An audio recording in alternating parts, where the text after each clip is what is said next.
जो सिविलियन गवाह था वो तो मुकर गया। उसने कहा जी मेरे पे तो दबाव डाल के इन्होंने ये करवाया, मैं तो इमरान खान के खिलाफ ये गवाही देने नहीं चाहता। यानी एक सिविलियन था, फौजी नहीं था, एक सिविलियन था, वो आया और वो मुकर गया। उसने कहा जी मेरा ज़मीर गवारा नहीं करता। उसकी गैरत जाग गई। उसने कहा जी मैं ये दबाव मेरे पे डाला गया था और दबाव की वजह से ये हुआ, और वो अदालत में आकर अपनी गवाही से पीछे हट गया। उसका फ़ायदा इमरान खान साहब को होना चाहिए था, लेकिन उसके पीछे हटते ही 2 फौजी बीच में डाले गए। अब ये जो 2 फौजी हैं, यूनिफॉर्म वाले हैं ना, एक और दोनों को मैं जानता हूँ, अच्छी तरह जानता हूँ, मैं इन दोनों से मिला भी हूँ, और एक दफ़ा नहीं मिला, मल्टीपल टाइम जब भी हम कभी जाते थे वज़ीर-ए-आज़म हाउस में, या कोई भी जाता था वज़ीर-ए-आज़म हाउस में, तो इनसे मुलाकात हो जाती थी। ये वहीं पे जो होते थे वज़ीर-ए-आज़म हाउस में। तो इनमें एक जो है ना वो ब्रिगेडियर अहमद साहब हैं, और जो दूसरे हैं वो उसमें कर्नल रेहान साहब हैं। अच्छा, इन दोनों से हमारी मुलाकातें होती रही हैं। जब आखिरी दिन था ना इमरान खान साहब का प्राइम मिनिस्टर हाउस में, 9 और 10 की दरमियानी शब, उस रात को हम वहाँ पे गए थे इमरान खान साहब के बुलाने पर, और सबसे आखिर में मैं वहाँ से निकला था, और मैं और शहीद अरशद शरीफ और कुछ और लोग, हम इसी जो कर्नल रेहान है इसके ऑफिस में बैठे हुए थे। ये डिप्टी एमएस था, तो इसके ऑफिस में हम बैठे हुए थे। तो कर्नल साहब हमें बता रहे थे इमरान खान साहब के बारे में और उनकी काबीना के बारे में। तो ज़्यादातर लोगों के बारे में उनकी राय ऐसी नहीं थी, लेकिन 2 लोगों के बारे में उन्होंने बड़ी ज़बरदस्त राय दी थी, और उन्होंने कहा था कि ये तो बहुत ईमानदार और शानदार लोग हैं। एक उन्होंने इमरान खान के बारे में, और एक उन्होंने मुराद सईद के बारे में कहा था। मुराद सईद के बारे में डिप्टी एमएस ने कहा था कि इस आदमी ने अपनी वजारत से पानी की एक बोतल भी नहीं पी, ये इतना ईमानदार आदमी है, ऐसा वजीर नहीं मिलेगा, ये कर्नल रेहान ने कहा था। और इसी कर्नल रेहान ने उस दिन, यानी एक तरह से जैसे हमसे बात कर रहे थे, तो ये इनकी आदत है कि ये बड़ा वजन डालने के लिए ना, बात को जोर देने के लिए ये बड़े तरीके से बात करते हैं। तो वो ये कह रहे थे बार बार कि ये बेहतरीन हुकूमत थी, बेहतरीन वज़ीर आज़म था, लेकिन ठीक है चलो ये पॉलिटिक्स है। वो इस तरह करके ना इसको नॉर्मलाइज करने की भी कोशिश कर रहे थे, लेकिन साथ ही साथ नज़र आ रहा था कि ये डिस्टर्ब है आदमी। और उस वक्त वो हल्फन में कह रहा हूँ कि वो ये कह रहा था कि ये बेहतर लोग थे जो जा रहे हैं, और उनके साथ ज्यादती हो रही है, ख़ास तौर पर इन्होंने जो मैंने आपको नाम लिए। अब ये जो कर्नल साहब हैं, रेहान साहब, ये आज इन्हें गवाही देने के लिए लाया गया इमरान खान के खिलाफ। ब्रिगेडियर मोहम्मद अहमद को भी लाया गया इमरान खान साहब के खिलाफ गवाही देने के लिए, जो एमएस था। अब मैं उम्मीद कर रहा था कि सिविलियन डट गए हैं, तगड़े हो गए हैं, उन्होंने कहा जी कोई गाली ही नहीं, मार खा लेंगे, कुछ नहीं होता, मैं अपने ज़मीर के मुताबिक जाऊंगा। सिविलियन डट गया, उसने कहा जी दबाव था, झूठी गवाही देनी पड़ी है। तो मैंने कहा ये फौजी तो ज़रूर डट जाएगा, ये ज़्यादा तगड़े होते हैं, ये अपनी वर्दी की बहुत लाज रखते हैं, तो फौजी तो डट जाएंगे, झूठी गवाही नहीं देंगे। लेकिन मुझे मायूसी हुई आज। अब ये पाकिस्तान की फोर्सेस को सोचना है कि मौजूदा एस्टेब्लिशमेंट को खुश करने के लिए, किसी एक शख्स के इक़्तिदार को तूल देने के लिए, किसी एक शख्स की एक्सटेंशन के लिए, क्या यूनिफॉर्म के साथ या यूनिफॉर्म वाले लोग इस तरह की बदयांती भी कर सकते हैं कि इमरान खान जैसे वज़ीर आज़म के खिलाफ आकर गवाही दे दें? वो चंद करोड़ का ये तोशाखाना का केस है 2 वाला। इमरान खान जेल से किसी किताब पे दस्तखत करके, किसी कमीज पे दस्तखत करके बाहर भेज दे, तो उससे डबल ट्रिपल पैसों की तो वो बिक जाएगी बाहर, जितने का केस किया हुआ है इमरान खान के ऊपर। इन्हें शर्म भी नहीं आती। वहां पे एक आधे सवाल में जो है वो बहुत बुरी तरह फंस गए थे ब्रिगेडियर अहमद, वो मैं आपको बताऊंगा नेक्स्ट वीलॉग में। लेकिन जो कर्नल रेहान है वो काफी नर्वस थे, लेकिन जज साहब बड़े एक्साइटेड थे कि जनाब 2 फौजी आए हैं, बड़े एक्साइटेड थे। यानी माहौल जो अंदर से पता चला वो ये था कि ऐसा लगता था कि जज साहब सलूट ही ना मार दें इन दोनों को उठ के कहीं, या इन्हें कहीं सारा खोपी ना बिठा लें कि आप यहां बैठे, आप यहां बैठे। समझ नहीं आ रही थी उनको कि कैसे इनको प्रोटोकॉल दिया जाए, इस्तकबाल किया जाए। लेकिन इमरान खान की मौजूदगी में ये लोग नर्वस थे। देखिए वैसे भी आसान नहीं होता झूठी गवाही देना। आपने यूनिफॉर्म पहना हो तो आपको ख्याल रखना चाहिए। देखिए ये तो एस्टेब्लिशमेंट चली जाएगी, आज कोई आर्मी चीफ है, कल रिटायर हो जाएगा, फारिग हो जाएगा। डीजीआईसी जो आज है कल रिटायर हो जाएगा, फारिग हो जाएगा। बाजवा भी तो देखे ना, जमीन आसमान एक किया हुआ था, ये भी ताकत वो भी ताकत, उसके कपड़े उतार, उसको नंगा कर, उसको मार, इसको जेल में डाल, औरतों को घसीट। बाजवा ने सारा कुछ किया ना, फिर गया ना, देखो टके की औकात नहीं है अब। इसी तरह जो आपका नदीम अंजुम था, उसने क्या कुछ नहीं किया पाकिस्तान के अंदर। मैं उसके दौर में जबरी तौर पे मुझे आईएसआई ने लापता किया था, किधर गया वो? आए ना, सामना करे आप कहीं पे, दुनिया के किसी कोने में आ जाए, मैं चैलेंज करता हूं, आ जाए नदीम अंजुम, सामना करे मेरा, बात करके दिखाए, टके की औकात नहीं रही। तो ये फारिग हो जाते होते हैं लोग, लेकिन इदारा जो है ना वो मौजूद रहता है। इदारे की क्रेडिबिलिटी के ऊपर उंगली नहीं उठनी चाहिए। डिक्टेटर्स तो अपनी हरकतें करते हैं, हमेशा करते हैं, ये जो 2 फौजी अफसरान ने किया, मुझे इसकी बड़ी तकलीफ हुई है।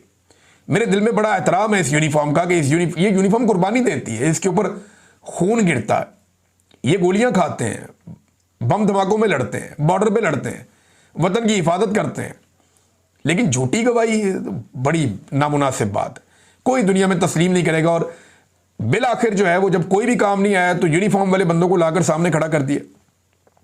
ये ज्यादती इदारे के साथ की गई है और इदारा ये दाग नहीं धो पाएगा कि पाकिस्तान की तारीख के सबसे मकबूल वजीर आजम के खिलाफ 2 फौजियों को जो यूनिफॉर्म थे उन दोनों को पेश किया गया अदालत में कि इसके खिलाफ गवाही दो। अंदाजा करें आप, यानी आजम खान इनके काबू नहीं आया, सिविलियन इनके काबू नहीं आए, तो अब इनको ये करना पड़ा। ये नाज़रीन सूरत हाल है। इमरान खान साहब ने जो पैगाम भेजा उसमें आसिम मुनीर साहब के नाम सबसे पहला पैगाम था। अलीमा खानम लेकर आई है। इमरान खान ने आसिम मुनीर को बराह रास्त पैगाम भेजा। ये मैं इमरान खान का पैगाम आप तक पहुंचा रही हूं, जो इमरान खान ने कहा है कि आपने जो हमारी जेल में हमारे साथ जुल्म हो रहा है, जो मेरे साथ और बुशरा बीबी के साथ जेल में हो रहा है, ये मेंटल टॉर्चर है। आप ये इसलिए कर रहे हैं, ये आसिम मुनीर को इमरान खान कह रहे हैं, आप ये इसलिए कर रहे हैं ताकि मैं टूट जाऊं। हमारी मुलाकातें सारी बंद हैं, फैमिली के साथ मुलाकातें बंद है। इस वक्त इनको किताबें नहीं दी जाती, बच्चों से बात नहीं करने दी जाती। उन्होंने कहा कि अगर आपका ये ख्याल है कि मैं या बुशरा बीबी टूट जाएंगे, हमने ला इलाहा इल्लल्लाह मुहम्मद रसूलुल्लाह सल्लल्लाहु अलैहि वसल्लम कलमा पढ़ा हुआ है और हमने ये अहद किया हुआ है कि यजीदियत और फिरौनियत के आगे सर नहीं झुकाएंगे, क्योंकि ये शिरक है। इसलिए इस चीज़ को जब तक हम जिंदा हैं हम कभी भी अपना सर यजीदियत और फिरौनियत के आगे नहीं झुकाएंगे। अच्छा, इमरान खान साहब जो कलमे की बात करते हैं, यजीदियत और फिरौनियत की बात करते हैं, तो साथ ही मुफ्ती मुनीब साहब को लॉन्च कर दिया जाता है। मुफ्ती मुनीब साहब ने एक ज़िंदगी गुजारी है, एक आलिम दीन थे, उनकी बड़ी इज्जत है पाकिस्तान में, लेकिन इद्दत जैसे घटिया केस के ऊपर इनकी ज़बान नहीं खुली। ये चुप करके बैठे रहे केस वट के, इन्होंने बात ही नहीं की। दीगर इतनी इतनी ज्यादतियों ही खवातीन को सड़कों पे घसीटा गया, जलील किया गया, ये नहीं बोले। यास्मीन राशिद 70 साल से जायद उम्र की खातून, जेल में उन्होंने डाला हुआ है, जुल्म और बर्बरियत हो रही है, नहीं बोले। साबिक खातून अव्वल के साथ जेल में क्या हो रहा है, नहीं बोले। वजू के लिए गंदा पानी दिया जा रहा है, नहीं बोले। औरतों को सड़कों पे घसीटा, बच्चों के साथ जुल्म किया गया, नहीं बोले। चादर और चार दीवारी का तकद्दुस बार बार पामाल किया गया, नहीं बोले। लेकिन बोलते कब है, जब ऑर्डर आ जाता है। तो सरकारी मौलवी जो है ना और दरबारी मौलवी जो है, ये तो अल्लाह रब्बुल इज़्ज़त पूछेंगे कि तुमने क्या किया। ये तो मुफ्ती साहब आपको अल्लाह के आगे जवाब देना पड़ेगा जाके। सारी ज़िंदगी आपने गुजार दी, हम आपकी इज्जत करते थे, लेकिन एंड ऑफ द डे, वैसे ये बड़ी ज़बरदस्त कहावत भी है एक और कॉल भी है कि आखिर में जाके सारे एक्सपोज हो ही जाते हैं। तो आप एक्सपोज हो गए, पता चल गया कि आप कहाँ से ओहदे लेते थे और कहाँ आपके ताने बाने जुड़े हुए थे। आज आप उनके हुक्म के ऊपर इमरान खान पे तनकीद करते हैं, निश्तर पे बरसाते हैं और मजहब को बतौर हथियार इस्तेमाल करते हैं। तो इमरान खान तो झुकने वाला नहीं है, लेकिन आप बहुत बुरी तरह एक्सपोज हो गए मुफ्ती साहब। आप जुल्म और जबर के खिलाफ नहीं बोले, बल्कि जालिम के साथ खड़े होकर मजलूम के खिलाफ आपने आवाज उठाई। देखिए अब आपके साथ कुदरत करती क्या है। नंबर 2, इमरान खान साहब और क्या कह रहे हैं। दूसरा पॉइंट याया खान के ऊपर है कि फौज ने याया खान को इलेक्ट नहीं किया था, उन्होंने फौज का कंधा इस्तेमाल करके अपनी पोजीशन इस्तेमाल की। उन्होंने ये सोचा कि मैं अपना 10 साल इक़्तिदार लंबा कर लूंगा, लेकिन वो इलेक्ट होकर नहीं आए थे। इसके बाद क्या हुआ, उन्होंने जुल्म का निज़ाम शुरू किया, और जब आप जुल्म करते हैं उसके नताइज देख लें कि पाकिस्तान टूट गया। आसिम मुनीर साहब, आपको मैं ये कहना चाहता हूँ, अब ये दोनों के अंदर इमरान खान साहब मुमासलत बता रहे हैं। आसिम मुनीर साहब, आपको मैं ये कहना चाहता हूँ कि इस वक्त फौज ने आपको इलेक्ट नहीं किया है। आप ये सोच रहे हैं कि आप फौज के कंधे के ऊपर आप यहां 10 साल बैठेंगे। पाकिस्तान के अंदर इस वक्त जो हालात जा रहे हैं, आप इस पर पहले फोकस करें कि आपने इस इक़्तिदार को लंबा करने के लिए क्या क्या कुछ नहीं किया। पहले आपने 9 मई किया, जो फॉल्स फ्लैग ऑपरेशन था, ताकि आप इस बहाने पीटीआई को मुकम्मल तौर पर क्रश कर दें।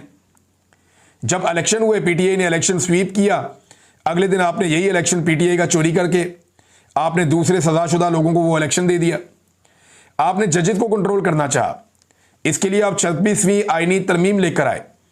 इस तरमीम से आपने जजेस को एक सरकारी इदारा बना दिया, इनको कंट्रोल में ले आए। नंबर 3, एक और बात की कि आपने मीडिया को मुकम्मल तौर पे कंट्रोल कर दिया, और बड़े साल लगे थे कि हमारा मीडिया कुछ हद तक आज़ाद हुआ था। बड़े सालों बाद जमहूरियत तरक्की कर रही थी, बड़े साल लगे कि अदलिया भी अपने आप को बेहतर कर रही थी। आपने इन तीनों चीज़ों को यानी रूल ऑफ लॉ, जमहूरियत, इंसानों के साथ रवैया, जुल्म की जो दास्तानें जो खुली हुई हैं जब से 9 मई हुआ वो सबके सामने है, ये सारे तबाह हो गए। नंबर 4, इमरान खान साहब ने कहा कि सबसे बड़ी चीज़ इस वक्त पाकिस्तान में सबसे कम इन्वेस्टमेंट आई है। पाकिस्तानी तारीख में इन्वेस्टमेंट इन्हीं वजूहात की वजह से कम हो गई है। इसका नतीजा ये हुआ कि आज आपके 45% लोग गुर्बत की लकीर से नीचे चले गए हैं। ये तो खान साहब पिछली रिपोर्ट बता रहे हैं ना, अब नई रिपोर्ट आई ना सैलाब के बाद तो पता चलेगा कि ये लोग 50% से भी बढ़ गए हैं, जो पाकिस्तान में इस वक्त गुर्बत का इंडेक्स है। अब तक जितना पाकिस्तान ने कर्जा लिया था, इस हुकूमत ने 3 साल में उतना ही कर्जा डबल कर दिया। यानी जितना कर्जा पाकिस्तान बनने से लेकर अब तक लिया गया ना इमरान खान साहब की हुकूमत के आखिरी दिन तक, उतना ही कर्जा ये हुकूमत ने पिछले 3 साल में ले लिया। ये सिंपल मैं आपको करूं, मैंने थोड़े दिन पहले आपको बताया भी था, थोड़ा ही फर्क रह गया बिल्कुल। जितना कर्जा पाकिस्तान बनने से लेकर इमरान खान के दौरे हुकूमत तक पाकिस्तान ने लिया, 70 सालों से ज़्यादा की एक तारीख है, 75 साल तक जितना कर्जा पाकिस्तान ने लिया उतना कर्जा इन्होंने 3 साल में ले लिया। ये है आसिम मुनीर साहब की और शहबाज शरीफ साहब की मुश्तरका कारकर्दगी। और जो SIFC इन्होंने बनाई है उसका नतीजा क्या निकल रहा है, वो एक बड़ा फेलियर है। उसने पाकिस्तान को टके का कुछ नहीं दिया। 78 साल की यानी 1972 के बाद, अगर पाकिस्तान की सारी तारीख आप उठाएं तो 1972 के बाद पहली मरतबा ऐसा हुआ पिछले 53-54 साल में कि पाकिस्तान में इतनी कम सरमायाकारी आई है। बेड़ा ही गर्क हो गया सरमायाकारी का कि सरमायाकारी के लिए आर्मी चीफ ने एक इदारा बनाया था SIFC। ये तो हालात है। अच्छा, इसके बाद जी वो कहते हैं कि $47 बिलियन था पहले, अब $90 बिलियन तक चला गया है। आपने इस कौम को दुगना कर्जा करके मकरूज कर दिया है। अच्छा जी, एक और सबसे आम पॉइंट अफगानिस्तान का है। चौथी या 5वीं दफ़ा ये मैंने कहकर भेजा है कि सबसे पहले आपने अफगानिस्तान को धमकियां दी, उसके बाद यहाँ जो अफगानी थे उनको धक्के देकर पाकिस्तान से निकाला गया। वो 3-3 नस्लों से यहाँ बैठे हुए थे, उनको धक्के देकर निकाला गया। फिर आपने वहाँ बमबारी की। आप ये चाहते थे कि वहाँ से पाकिस्तान के ऊपर हमला हो और आप ये कह सकें कि हमारे पाकिस्तान में दहशतगर्दी हो रही है, और जो एंटी तालिबान हैं वो आप इनको बता सकें कि आप हैं वो मुजाहिद जो दहशतगर्दी के खिलाफ जंग लड़ रहे हैं। इमरान खान ने कहा है कि देखें, एक प्रेडिक्शन मैंने इलेक्शन से पहले की थी। ये इमरान खान साहब एक पेशन गोई भी उन्होंने की आज, और ये बड़ी खौफनाक पेशन गोई है। और जितनी पेशन गोइयां इमरान खान साहब ने की है ना गुज़िश्ता चंद सालों में, वो सारी ठीक साबित हुई हैं। उन्होंने बताया था कि ये सारे इकट्ठे हो जाएंगे, आपने देखा हो गए। उन्होंने बताया था कि ये मेरी हुकूमत बेशक गिरा देंगे लेकिन मैं ज़्यादा ख़तरनाक हो जाऊंगा, वो भी हो गया। उन्होंने कहा था लोग मेरे साथ खड़े होंगे, वो भी हो गया। ये भी कहा कि ये मुझे जेल में डालेंगे लेकिन तोड़ नहीं सकेंगे, वो भी हो गया। उन्होंने कहा कि मैं जेल से बैठकर इलेक्शन जीत जाऊंगा, वो भी हो गया। अब इमरान खान साहब ने बहुत सारी और बातें की हैं जो ठीक साबित हुई हैं। अब वो ये कह रहे हैं इमरान खान साहब कि एक प्रेडिक्शन मैंने इलेक्शन से पहले की थी, जब सबका ख्याल था कि पार्टी क्रश हो गई है, लोगों को धमकियां मिल रही थी, लोगों को उठाया जा रहा था, तब मैंने कहा था कि PTI क्लीन स्वीप करेगी। आपको पता है वो बात सही साबित हुई। अब मैं अगली पेशन गोई करने जा रहा हूं और आपको ये बता देना चाहता हूं, अब वो वक्त बहुत जल्दी से आ गया है और आ रहा है जिस वक्त पाकिस्तान में इन सारी वजूहात की वजह से, इस जुल्म के निज़ाम की वजह से, मईशत की तबाही की वजह से और नाइंसाफ़ी की वजह से हालात तेज़ी से उस तरफ जा रहे हैं जहां ये पाकिस्तान में वही हाल होगा जो श्रीलंका, बांग्लादेश और नेपाल में हुआ। पाकिस्तान के हालात बड़ी तेज़ी से उस तरफ जा रहे हैं। आखिरी पैगाम इमरान खान साहब ने अपनी पार्टी की आदत को दिया कि PTI ने सारे लीगल रास्ते अपनाए, हमने कभी इंतशार नहीं किया, हमने कानून का रास्ता इख्तियार किया है। हमारी PTI ने कोशिश की कि अच्छी तरह आसिम मुनीर के साथ चलें, हुकूमत के साथ और इस्टेब्लिशमेंट के साथ चलें, लेकिन अब वो टाइम नहीं रहा। हमारे ये करने के बावजूद जुल्म और फसादियत बढ़ती गई, एक एक करके सीटें छीनते गए। अब ये आपको रोज़ 10-10 साल की सजाएं दे रहे हैं। थोड़ी सी बात होती है आपको नायल कर देते हैं, आप असेंबलियों में बात करते हैं आपको नायल कर दिया जाता है। आप समझ लें अब वक्त आ गया है कि आप असली अपोजिशन का किरदार अदा करें। ये आपके वोटरों की भी डिमांड होगी। ये बहुत ज़रूरी है कि आप सही अपोजिशन करें। आप जितना डरेंगे ये उतना आपको क्रश करेंगे। आप लोगों को ये मज़ीद क्रश करते जा रहे हैं। जिसने अपोजिशन सही नहीं की, इस वक्त आप अपनी सियासी कब्रें खोद रहे हैं कि ये जो 27 का पेशावर का जलसा होने जा रहा है, इसके बारे में मैं कहना चाहता हूं कि पूरा पाकिस्तान भरपूर तरीके से मैं लोगों को डायरेक्ट कर रहा हूं और अपनी कौम को कह रहा हूं कि वो इस जलसे में पूरा पाकिस्तान हिस्सा ले, पूरी पार्टी मुत्तहद हो और अब फोकस करें 27 तारीख को होने वाले जलसे पर। ये नाज़रीन इमरान खान साहब का पैगाम सीधा सीधा मैंने आपके सामने रख दिया। अब नाज़रीन, अदालतों में रोला पड़ा हुआ है बहुत, जो जस्टिस जहांगीरी के साथ किया गया इस्लामाबाद हाई कोर्ट में, चीफ जस्टिस डोगर ने जो किया, वकला बहुत सख्त नाराज़ हैं, वो एहतजाज कर रहे हैं, बाइकआउट कर रहे हैं। वहाँ बड़ी सख्त तकारीर हुई, बहुत सारे वकील रहनुमा बोले, नौजवान वकला में बहुत ज़्यादा गुस्सा है। अब मारूम बलोच की तरह इमाम मज़ारी को भी जेल में डालने की धमकियाँ दी जा रही हैं और बाकायदा सोशल मीडिया पे धमकियाँ दिलवाई जा रही हैं। तो इमाम मज़ारी ने कहा जी रियासत जो कुछ भी इस वक्त हो रहा है उसके ऊपर उन्होंने अपनी आवाज़ उठाई और अस्करी अदालतों के बाइकआउट के ऊपर उन्होंने जोर दिया। उन्होंने कहा जी ताले लगाने पड़ेंगे, सड़कों पे आना पड़ेगा, अब कोई रास्ता बचा नहीं है, ये कोई थानेदार या बदमाश है कि मैं पकड़ लूँगा। ये उन्होंने बात उठाई दोबारा।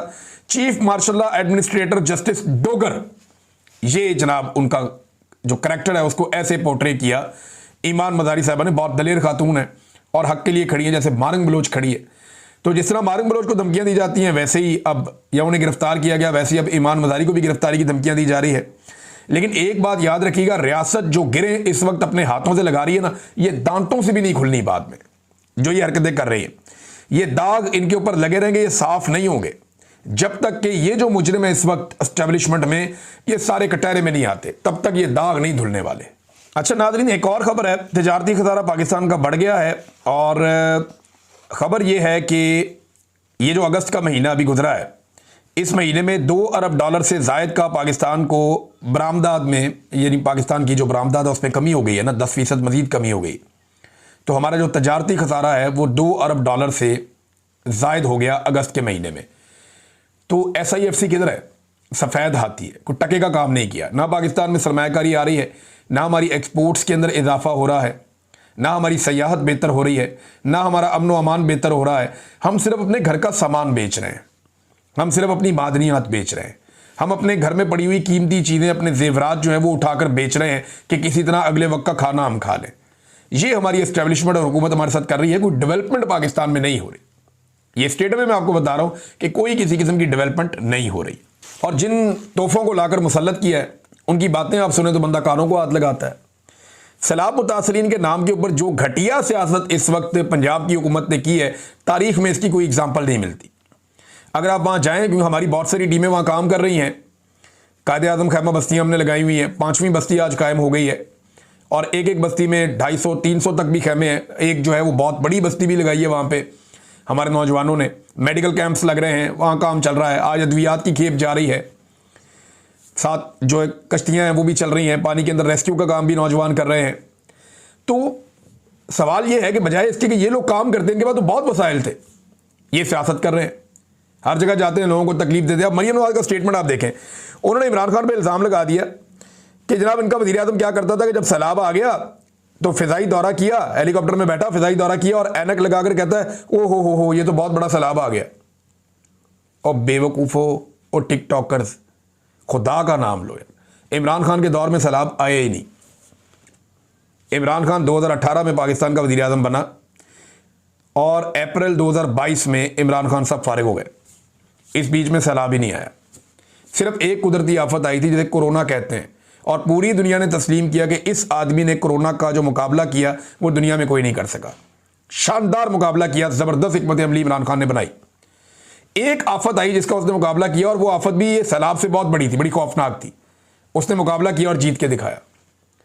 उसके दौर में तो सैलाब आया ही नहीं, तो उसने कहाँ पे सैलाबी दौरा कर दिया, हवा में जाके ऊपर फ़िज़ाई दौरा कर दिया और काली ऐनक लगा के वो होगा। इनके आसाब पे इमरान खान सवार है, बाप के आसाब पे, बेटी के आसाब पे, चचा के आसाब, इनकी नस्लों के आसाब के ऊपर इमरान खान सवार है, उससे बाहर निकल ही नहीं सकते। और हाँ, एक और चीज़ वो मैं आपको अगले वीलॉग में बताऊंगा। ये लंदन में गेम डालने की तैयारी कर रहे हैं